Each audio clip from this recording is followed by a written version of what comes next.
मित्रों नमस्कार, मैं हूं प्रदीप कुमार। आप देख रहे हैं पॉलिटिकल आइडिया। पॉलिटिकल आइडिया के आज के इस अंक में आप सभी दर्शकों का बहुत बहुत स्वागत है। दोस्तों, आज पश्चिम बंगाल से एक बहुत ही दुर्भाग्यपूर्ण दुखद घटना का समाचार निकल कर आया है, तब जब अपने सोनारपुर के दौरे में अभिषेक बनर्जी के साथ दुर्व्यवहार हुआ। दोस्तों, अभिषेक बनर्जी तृणमूल कांग्रेस में दूसरे नंबर के नेता है। कहा जाता है बोए पेड़ बबूल का आम कहां से हो, जैसी करनी वैसी भरनी। हमारे यहाँ धर्मशास्त्रों में भी कहा गया है दोस्तों कि जो जैसा कर्म करेगा वैसा फल देगा। भगवान न्यूटन का थर्ड लॉ भी यही कहता है, विज्ञान भी यही कहता है कि जो हर क्रिया की एक निश्चित प्रतिक्रिया होती है। दोस्तों, यही तो हो रहा है। क्या हुआ देखिए आप, अभिषेक बनर्जी के साथ क्या हुआ, क्यों हुआ, मैं बताऊंगा उसके बाद।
दोस्तों, अभिषेक बनर्जी के साथ ऐसा इसलिए हुआ जो आपने देखा है, क्योंकि अभिषेक बनर्जी की बुआ, अभिषेक बनर्जी की पीसी ममता बनर्जी ने इसी रास्ते पर चलकर 15 वर्षों तक पश्चिम बंगाल में सरकार चलाई थी।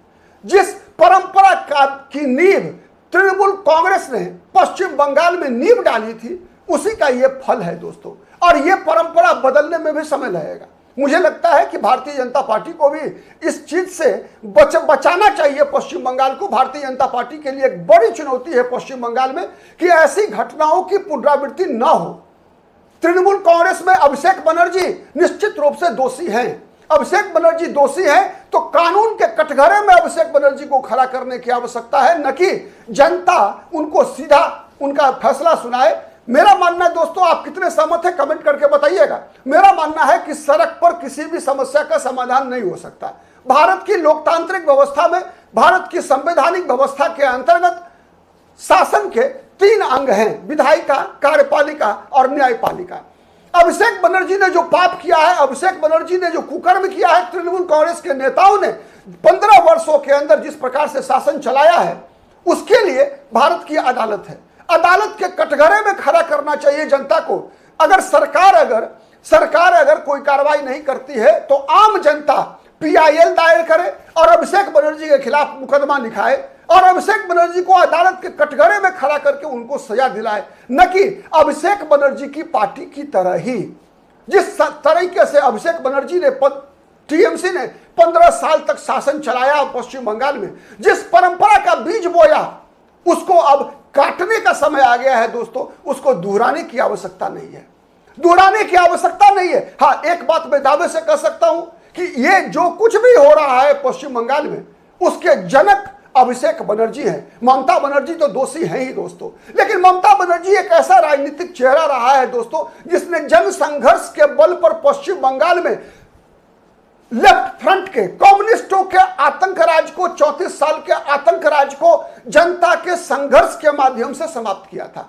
लेकिन जब से तृणमूल कांग्रेस में अभिषेक बनर्जी का उदय होता है, तब से तृणमूल कांग्रेस भी उसी रास्ते पर चल पड़ी जिस रास्ते पर चलकर 34 साल तक वाम मोर्चे ने शासन चलाया था। दोस्तों, जैसे वाम मोर्चे को लगता था कि कभी भी उसका शासन समाप्त नहीं होगा, जिस प्रकार से वाम मोर्चे ने अपने राजनीतिक विरोधियों के खिलाफ 34 वर्षों तक हिंसा का सहारा लिया था, वही काम सब कुछ अभिषेक बनर्जी के TMC में शामिल होते ही, TMC में अभिषेक बनर्जी क्या उदय होने के बाद TMC ने भी उसी रास्ते पर चलकर शासन चलाने का प्रयास किया। आज उसी की परिणति कोलकाता में सोनारपुर की सड़क पर आपको दिखा।